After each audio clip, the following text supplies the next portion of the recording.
Любителям не спать привет, остальным мой рутуб канал со всякими дополнительным контентом, который бесплатен, приятен и вообще я молодец. Заходите, смотрите, подписывайтесь, ссылка в описании. А теперь поехали. Значит, было дело очередной, горемычный жил, не тужил и ну вообще ничего не предвещало беды. Как вдруг, представляете, молодой стал героем очередного сезонного ромкома. Ему вон какая-то одноклассница в любовных чувствительных отношениях призналась, а чел даже ответить ничего толком не смог. За что, собственно, абсолютно заслуженно получил пару неласковых от подруг несчастной. Теперь вот горюет, не плачет, зато страдает бессонницей. Оттого и желание решения выйти прогуляться по фиолетовому городу, покачаться на качелях, и того лучше прочитать вредный совет из интернета. Говорят, мол, нужно кому-то выговориться, поведать обо всем плохом и хорошем, ну или бахнуть пару литров колы. К счастью, как раз недалеко есть торговый автомат с хмельными напитками, так что можно понервничать, постесняться, посмущаться и все же заветную кнопку тыкнуть, чтобы раз, два и на ровном месте появилась какая-то старая особа. К слову, подметила горемычная верно, желтая газировка по закону полагается зрителям старше 20, а тут какой-то молодой, одним словом, ступор. Но не стоит волноваться, не надо печалиться, ни в какие правоохранительные органы никто ничьи органы сдавать не собирается. Ребятки просто вместе погуляют по городу, посмотрят на местных пьянчуг, побеседуют о жизни, и все ради того, чтобы ГГшка объяснила главную тайную истину. Мол, люди ночью не спят не потому, что хотят заняться полезными делами, а из-за потраченного дневного времени, которого жаль. Говоря простыми словами, те, кто ничего полезного сделать не успели, не могут со спокойной душой уснуть. Но герои еще как могут, вон уже в гости к старухе пришлепли, на футоне разлеглись, отдыхают. Только вот кто мог подумать, пенсия настоящая, прямо да, вампир. Поэтому никакие мемы и схемы с иллюзорными попытками сбросить вину на комаров не сработают. ГГ все и так сам понял. Единственное, не понял, от чего сам не стал вампиром. Спойлер, все просто по местным обычаям и законам, чтобы стать клыкастым, недостаточно укуса другого клыкастого. Нужен еще элемент влюбиться. По крайней мере, так сказала горемычная. Сам не знаю, не проверял. Впрочем, информация достаточно исчерпывающая. Для мотивации героя этого хватит. Ну, в смысле, если еще не поняли, у бедолаги теперь новая жизненная цель. Вот. В честь такого можно даже познакомиться. Надзуна Нанакуса. Ко, Ямори. Все. Что до полетов под смешные песни, так я их, сами понимаете, скипнул. Потому что трюки выполнены профессионалами, повторять их я никому не советую. В том числе тупо ночные походы на улицу. За окном, в конце концов, не аниме. Зато на мониторе еще когда. Genshin Impact, та приключенческая игра с открытым миром, доступная на PlayStation 4, 5, iOS, Android и ПК, получившая немало заслуженных наград. Не только за отдельные игровые аспекты и механики, но и в целом как лучшая мобильная игра 2021 года. Оно и ясно. Огромный мир, в котором каждый из регионов обладает своей уникальной культурой. Интерактивность во взаимодействии с окружающей средой, исследования, персонажи со своим прошлым, будущим и настоящим сюжетом. Готовые не только поведать интересную историю, но и присоединиться к отряду путешественника, чтобы поделиться силой одного из 7 элементов, на которые, между прочим, здесь завязаны не только разные интерактивности на карте, но и система боя. Уже, кстати, и дендро-реакции, и соответствующий регион имеются. А в 3.1 появилась возможность посетить вторую область Сумеру, пустыню Дешрет, плюс новые персонажи Сайна, Кандаки и Нилу. Конечно, не обошлось и без ивентов. За ежедневный вход в игру можно получить 10 переплетающихся судеб, а также другие награды события Путь сверкающего нефрита. Еще недавно состоялось событие Бесконечное путешествие, в котором игроки делились своими воспоминаниями об игре. По итогу из историй, собранных за последние 2 года, отобрали 12 историй игроков, которые авторы Genshin Impact показали игрокам вместе с ответным письмом в виде оффлайн рекламу в нескольких странах и регионах, чтобы больше людей смогли увидеть эти воспоминания. Например, в России истории были выставлены в ТЦ Европейские, в Атриуме Москва и Атриуме Берлин. 12 историй, 2 огромных зала, декорации, косплееры, фотографии, вот это все. К слову, помимо всего уже перечисленного, разработчики выпустили документальный ролик, в котором запечатлели эмоции игроков со всего мира. Я уже посмотрел и вам советую. Ссылка будет в описании. Для скачивания самой игры тоже оставлю соответствующую. Или можете просто отсканировать QR-код на экране. Вдобавок к этому, вот вам мой промокод с внутриигровыми вкусностями и полезностями. Приятного аппетита,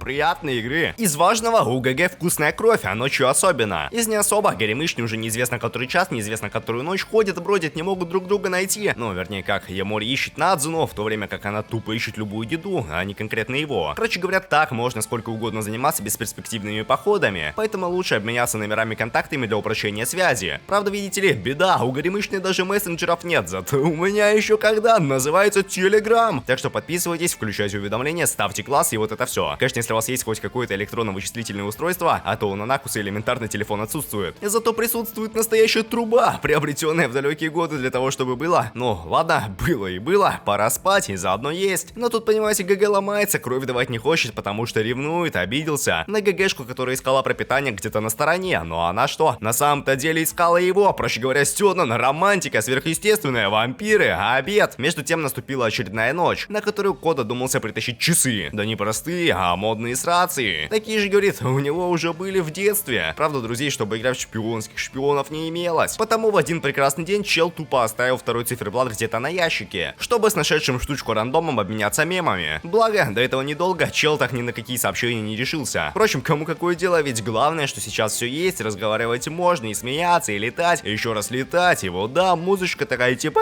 бим-бом-бом, да, а еще клиффхенгер. Во-первых, внезапно рабочая вторая еще с тех пор имеющаяся детская пара часов, и во-вторых, какая-то очередная героиня. Зовут, что вы знали, Асаи Акера, между прочим, подруга детства ГГ, пусть он ее таковой как бы и не считает, но обстоятельства сложились так, что Горемычный по случайности оставил рацию прямо на почтовом ящике молодой. А еще они вместе не муравьев смотрели, так что для кого-то произошла одним словом дружба, а для кого-то другого недопонимание. Так или иначе, Акера тоже не спит, для нее, правда, уже утро. Это она, получается, рано встает и сразу направляется в школу. На то мы порешили, будут видеться ежедневно в 4:20, чтобы сидеть, молчать. И вот как раз Ямори уже должен бежать на очередное заседание на лавочке. Причины и подробности не поясняются, но они и не нужны. Надзуна сама может проследить из-за дерева, выйти и с подругой еды познакомиться, а там заодно объяснение и фактически доказательства, кто кому кем является. На удивление Акера выдала хоть немного удивления. В отличие от ГГ, ей факт существования вампиров не то чтобы вот так просто дается, принимается, из-за чего будут душные диалоги в кафе, тотальный скип и резкие экстренные прощания. Потому что пенсия, видите ли, обиделась и пошла прочь. А ГГ за ней шел, а она потом ушла, и он в итоге шел, ходил, еще раз ходил, и как несложно догадаться, этой ночью так и не полетел под смешную музыку. Осталось только по рации извиниться, внезапному появлению Нанакусы не удивиться, и так называемому поцелую случится, что несомненно осуждаю и показывать вам не буду. Просто знаете, что Ко назвал Асаи другом человеком. Отсюда вывод, что у него есть еще и друг не человек, но друзья же не целуются на ровном месте. А вообще там история не в том, что друг или не друг, а в том, что сама цель бедняги влюбиться в вампира, потому что к человекам может быть только френдзона. Как-то так. Хотя ладно, что будет, то будет, еще неизвестно когда. А пока очередная ночь, очередные походы, прогулки и, представляете, нежелание встретиться с ГГшкой. Оно и ясно, Горемычный в растерянности и смущении от недавно случившегося. Причем того хуже, молодой заметил, как проводит время какие-то влюбленные. И тут его осенило, он тоже, получается, влюбился. И значит, вот-вот станет вампиром. К сожалению, мечте сбыться не суждено, укус не сработал, а все из-за удручающей действительности. Дело не в любовных линиях, а в простом пубертатном периоде. Проще говоря, Ямори ошибочно трактовал свои ощущения, так что никакого обращения вампира пока не светит. Зато фонари на улицах и прочие источники освещения еще когда. Плюс, кстати, на горизонте следующая встреча с Акерой, соответствующее молчание и, куда важнее, приглашение присоединиться к увлекательному геймплею. Оказывается, Горемычные реально тупо играют в компьютерные игры, но всякие кровные мемы это уже так, издержки. К слову, и сюжетно важного, Асаи объяснили, чего хочет Ко и в чем этот самый порядок обращения вампира заключается. Молодая, впрочем, не против, будет и будет, ладно и ладно, ведь это все равно не помешает ребятам остаться друзьями. Тем более, раз Горемычный уже все решил и даже поставил себе цель, чего он раньше по неподтвержденным данным никогда не делал. В общем, поздравим, поспим, проснемся. Доброе, извините, утро, начинается с опозданий на учебу. Зато каких, раз Акера мощно отдохнула, значит никаких сожалений о прошедшем дне и упущенном времени не было. По крайней мере, так пенсия сказала. Тем временем опять утро, день, внезапно не ночь, а значит ГГшке еще нужно как-то зачем-то скоротать время. Ну там вот это, как оно называется, в игры поиграть, рекламу посмотреть, в баню сходить. Последнее, правда, не самое успешное занятие, потому как себя саму в зеркале не видно. И водные процедуры принять нормально никогда не получается. Плюс уже часы звонят, а значит Горемыч не ждет, поэтому она к нему идет, и вот встреча. Ямори в шоке, я в шоке, волосы распущены, кожа блестит, одним словом баня. В смысле, мыслями, шутки шутками. А ГГ реально захотел сходить в баню. Да и Надзуна не против, так как не успела насладиться процессом. А после что там говорить, поход в нелюбовный отель, уход оттуда и возвращение в классическое спальное место. Только вместо сна на сей раз будет массаж и пояснение по части клоунского наряда Нанакусы. Оказывается, до встречи с молодым она заманивала потенциальную еду под видом агентства по предоставлению услуг оздоровительного сна. Так и на жизнь зарабатывала, и на покушать. Только беда, уже как месяц заказы не принимаются, а оплата за все сопутствующие мемы и схемы к несчастью производится. Благо в дверь как раз постучали, простите, позвонили. Постоянная, так сказать, клиентка, офисный пролетарий Сиракава, правда обслуживать Горемычный уже никого не хочет, видеть посетителей не желает и вообще всю работу спихнула на ГГ. А он что, возьми да согласился за долю в бизнесе и обещанный поцелуй. Как говорится, помянем, пожелаем, чтобы никто никому никакие суставы и кости не повредил. Впрочем, все в принципе шло нормально и могло бы так идти и дальше, вместе с беседами, разговорами о ночных прогулках, целях и желаниях, удивлениях, что 14-летний чел уже работает, в то время как сама Сиракава о подобном в своей молодости и думать не могла. Но вдруг, представляете, раздался звонок, вызывает вызывает, как несложно догадаться, начальство. И тут Ко как сорвался с места, как загородил собой дверь, кричит, мол, никуда не пустит и вообще нельзя, так не дело. Нужно, мол, отдыхать, ведь ночь именно для этого. Тем более массажные процедуры еще не закончены. И того хуже есть козырный козырь. Призванная на помощь Надзуна, оказывается, еще и через стены умеет ходить. И вот горемычная все выслушала, обработала и прямо так сразу поняла. Раз нельзя никуда отпускать клиентку, значит нужно лично выбросить бедолагу в форточку. Опять же, трюк выполнен профессионалами, тем более умеющими летать, хватать и спасать. По итогу Сирокава, конечно, немного в шоке от свершившегося, но все равно в целом поняла систему и задумку случившегося. Если вы вдруг не поняли, объясняю. Нанакуса вампир, и вот Ямори тоже хочет стать вампиром, а школа ему надоела, и даже если взрослые не могут бросить работу, потому что долги, обязанности и прочее, то ничего. В будущем впоследствии горемычник готов офисную несчастную обратить в клыкастую, когда сам таким станет. Удачи. Из нового развлекательный поход в шумный ночной бассейн, знаки внимания со стороны каких-то случайных клоунов и фатальное неодобрение ГГ подобного расклада. Опять и снова, одним словом, ревность. Но ничего, значит, можно под смешную музыку до школьного бассейна долететь, на воду посмотреть, крови попить, искупаться и вот это все.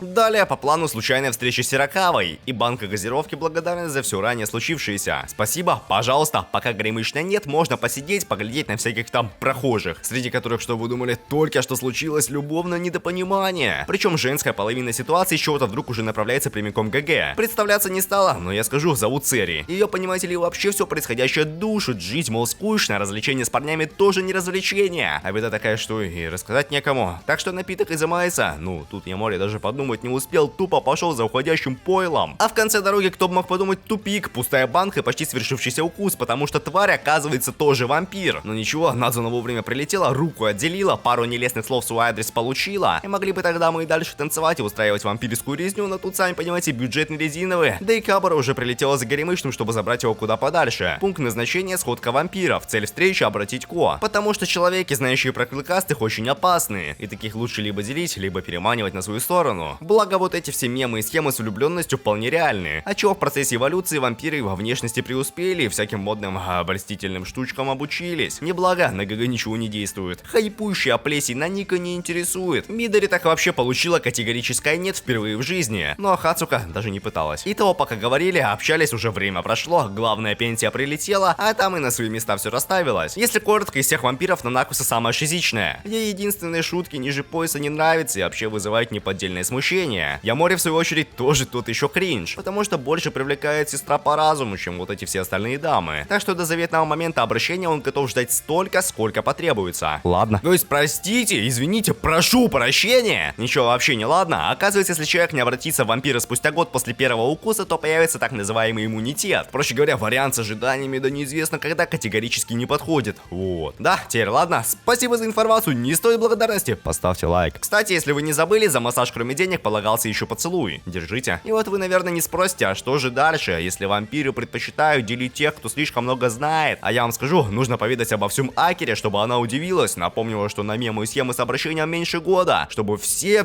точно поняли и запомнили. Ну еще, чтобы, дойдя до школы, молодая случайно наткнулась на Сейки Махеру, спящего прямо посреди лестницы. Причина отключения — ночные прогулки с кем-то. Главное, чтобы не с вампиром. В смысле, извините, это не главное. Важнее то, что чел, оказывается, тоже в детстве смотрел на муравьев. А значит, он друг всем друзьям, которые думать не знать не знали, не думали, что они друзья. Да. Здесь еще могла быть попытка сходить на свидание по советам Сэри, но я ее, как понимаете, скипнул. Ну, в смысле, не Сэри, а в смысле попытку со свиданиями. В смысле, давайте лучше расскажу анекдот. Однажды некий Геродот пошел работать на завод. Ну и все, шуток не будет. Работа вам не шутки. А шутки не работа. Теперь у Геродота одна забота. Что до молодых, так они все трое друзей встретились и пообщались, разобрались, узнали, у кого и как дела. И, собственно, разошлись по своим делам. Мораль сей басни такова. Сейки появился в сюжете, чтобы его идущего за ручку с девушкой заметила Надзуна. И тоже решила поддержаться с горемычным за ручку. А насчет Сэри, которая типа Гяру, так там сплошная Санта-Барбара. Значит, смотрите, ей все надоело, и старость, и не радость, и не старость, и не жизнь. И вот и все пишут и пишут по поводу новых встреч, свиданий и так далее. А хочется, понимаете, просто ничего, а не вот это все. В общем, устала она от вампирского бытия и на самом деле ничего злого в сторону Ко не подразумевала, а тупо хотела пообщаться. Так что все ответные выпады со стороны Надзуны оказываются лишние. Впрочем, горемычный не против, тем более ГГшка разрешила. Поэтому будет совместный поход в караоке. Со старыми песнями, странными вкусами, мемами, дилеммами, подчас и горечью бытия Сэри. Про наскучившую душную вампирскую жизнь вы уже слышали, а теперь еще и увидели. Он прямо за дверью какой-то пятиглазый стучит, ломится, типа влюбился и аж изъел. А вампирша с чего-то вдруг конкретно его обращать не хочет. А чего вывод только один: поделить, попутно закосплеив смену цветовой схемы из Джожо. А дальше ничего кроме как бежать не остается. Причем ребятки даже как-то оторвались, поэтому можно послушать негорестные истории о том, как Пятиглазого бросила девушка, а потом он встретил Сэри, а потом они подружились, а потом он влюбился. Но вообще-то не должен был, и вот да, все хорошо, что хорошо кончается. Разговор был передан по наручной часовой рации, потому пригнавшая тварь уже не представляет никакой проблемы, несмотря на неистовое желание делить. Ведь пенсия уже тоже здесь, на месте. Осталось только еще раз всем все,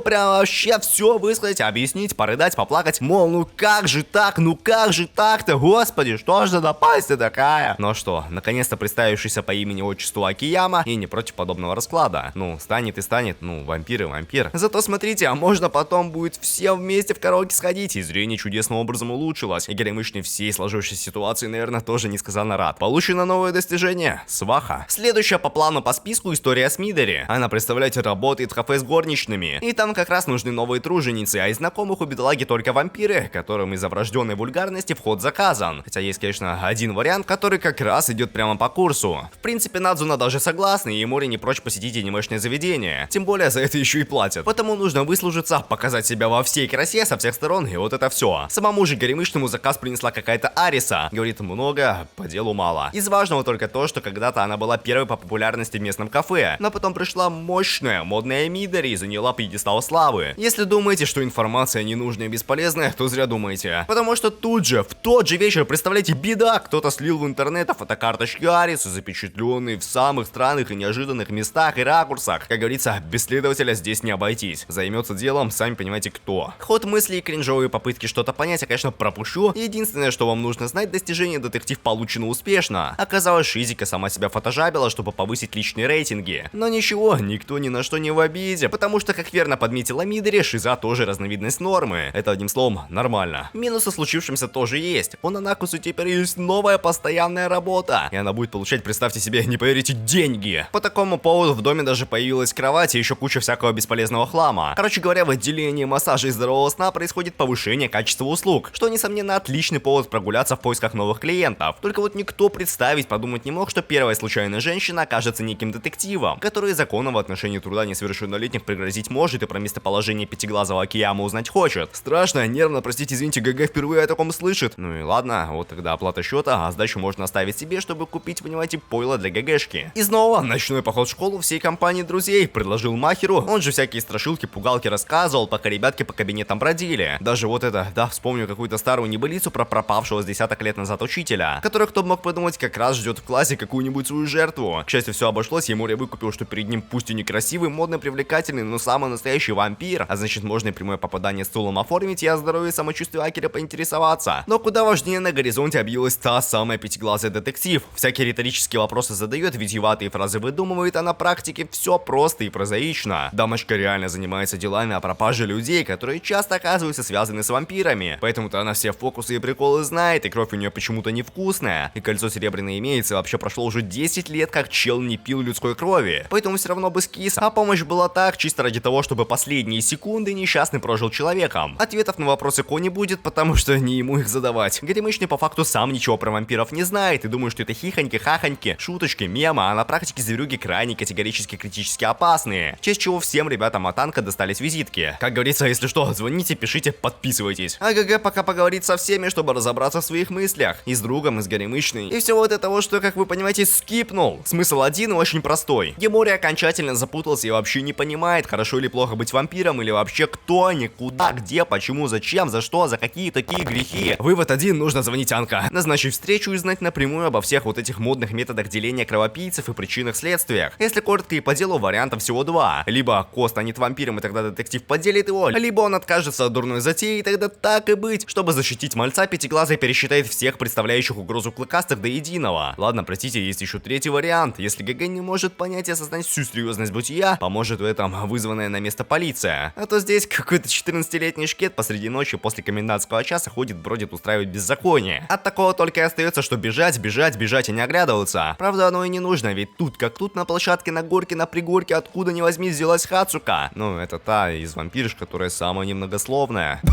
Простите, извините, в смысле не та, а тот. В смысле парень. Вон его и слуги в мужском лице кличут, и в душе все ясно. Понятно? Однозначно? Очевидно. Цель гостеприимства — попытка попытка завербовать молодого к себе в подручные. Тем более для этого даже влюбляться не придется. Можно воспользоваться банальной промывкой мозгов, как это умеет делать Хацука. Ладно, еще раз извините, ни в коем случае не можно, потому что кроме Горемычного никто не интересен. И вообще, где-то там происходит какая-то вампирская резня, даже фотожаба со сломанным столом имеется. Только вот чтобы вы думали, Надзуна на месте уже нет, а Ника говорит, мол, за добро нужно дорого платить, расплачиваться и прочие пугающие отсутствующие подробности. Значит, опять, простите, снова придется бежать и от полиции бежать, и дальше В общем, встреча таки состоялась. Причем, представляете, прямо около того самого автомата с теми же самыми световыми теневыми эффектами, но на сей раз еще и осуждаемым поцелуем. Как итог... Что с ночью не так?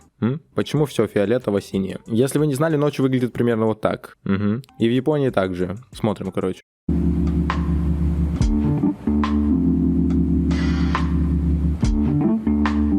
Что, блядь, с небом? Почему фиолетовое? В Японии не фиолетовое небо, блядь. Фиолетовое небо — это трек у Аморикуна, если вы не знали. И все это сводит. Почему все желтое? Только что было фиолетовое, теперь все желтое? Стилистика аниме? Мне по. Вот серьезно, какая нахуй стилистика? Не надо вот этого вот мне заливать. Япония не желтая и не фиолетовая. Все, успокойтесь. Вот так выглядит Япония в среднем. Вот так люди, вот так ночь. Все.